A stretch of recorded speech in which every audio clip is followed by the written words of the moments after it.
And konti na lang yan, mga ilang araw, tatapos na yan. Pero talagang ano no, sayang no. Ipin po ninyo talagang oh, nakakapanghinayang man kung sa nakakapanghinayang sapagkat alam naman natin talagang hindi rin talaga biro ang pera na ginastos dito. But until now, tuloy-tuloy po winawasak itong bahaging ito rito kabayan. And kung bago lamang kayo, please don't forget to like, share, and subscribe. Ayan. So dito, wala na. Wasak na po kabayan. And kahit nga alas 12, talagang tuloy-tuloy ang kanilang paggagawa dito sa bahagi ho na ito. Kasi ang nakapagtaka lang kasi talaga doon, di ba? Bakit kasi tinayo nila dito sa ano mismo, sa bangkita. And sa school pa kabayan. Natakpan kasi yung school kung papansinin nyo. Yung school, wala na, natatakpan na po. Dahil nga sa dito, ano na ito, itong barangay hall na ito. And may kalakihan daw din talaga ang naging ano nito.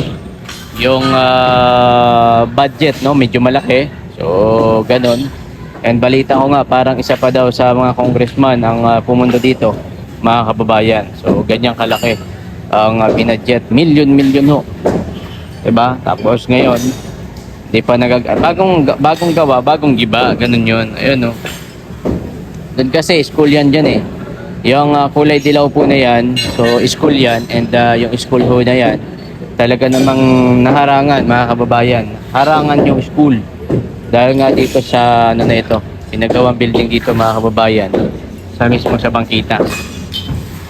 Yan o.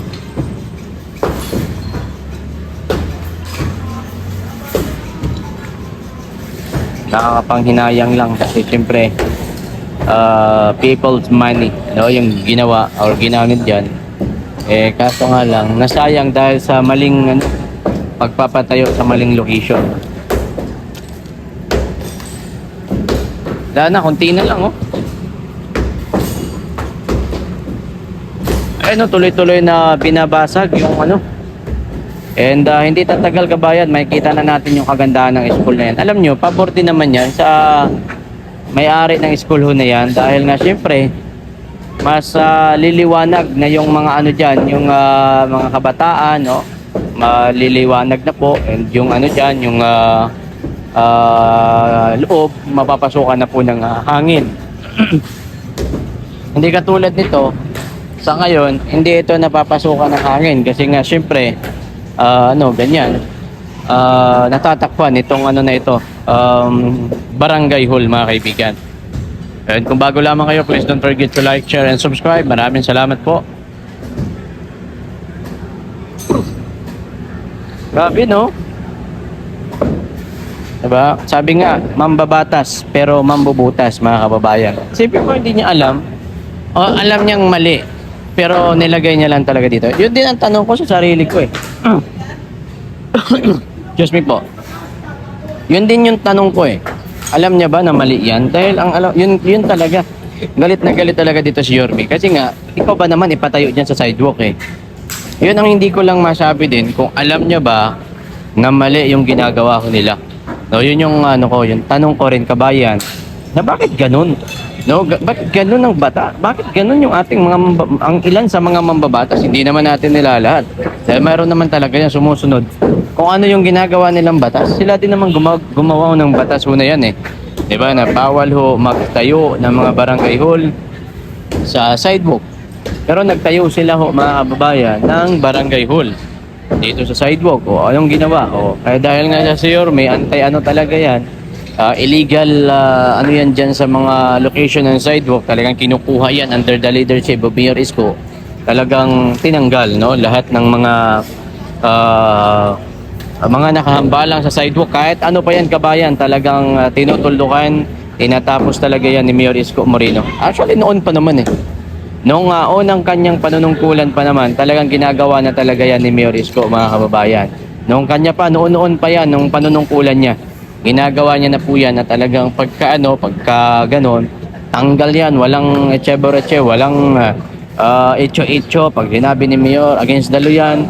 Kaya nga dati, di ba, nung hindi pa po Mayor si Mayor Isko, ang dami po ng mga ang dami ng mga nakatayo or nakahambalang na mga bahay-bahay. Yung iba kumakain sa sidewalk, yung mga bahay nila. Kaya nang nakaupo si Yorme nung hindi pa sila kuna, grabe, isa yan sa project talaga ni Yorme Kabayan na talagang durugin yung mga sa sidewalk, talagang mawala lahat ng mga nakahambalang po sa sidewalk. Kasi nga, ayun kay Yorme talagang against the law yan. No? Pagka against the law, kailangan sirain talaga yan. Nakakalungkot lang doon kasi kung isa pa daw sa mga congressman ang pumunto nitong barangay Hulho na ito, no? Tapos nasa illegal na location.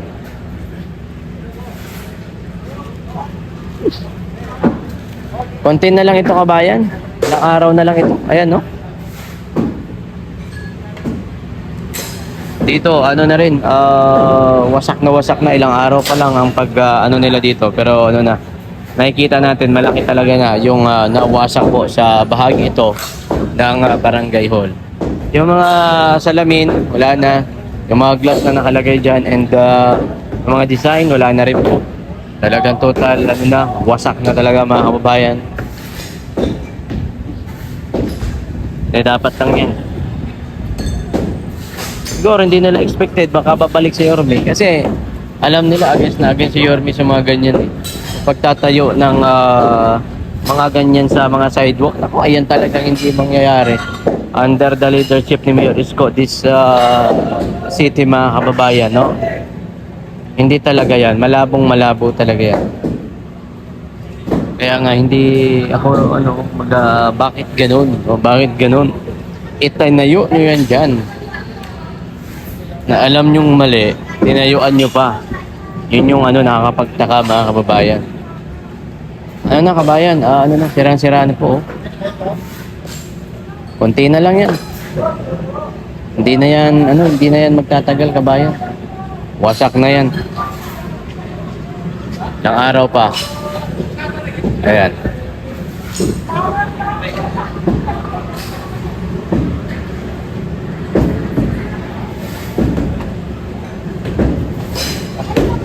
Alam mo, biglang liliwanag yung school. Pagka wala na ito, maniwala kayo, biglang liliwanag yung school na yan. Ganda niyan, kabayan. Siyempre, tuwan-tuwa din yung mga estudyante dyan. Kasi pagkasilip nila, pader na agad. Yung pangit, no?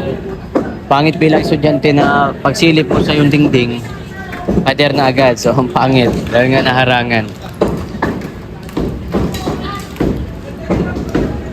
Okay na lang, kabayan, dahil naging mayor ulit si Mayor Isko.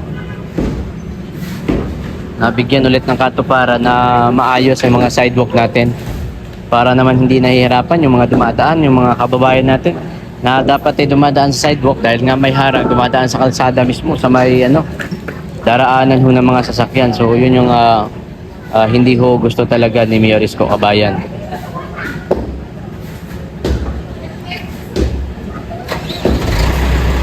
Dapat lang po na matapos na kagad ito para ma-okay na kagad yung mga kabataan natin. Ito, kabayan, bubultos na, kabayan. Mawawasak na yan. Ayan, no?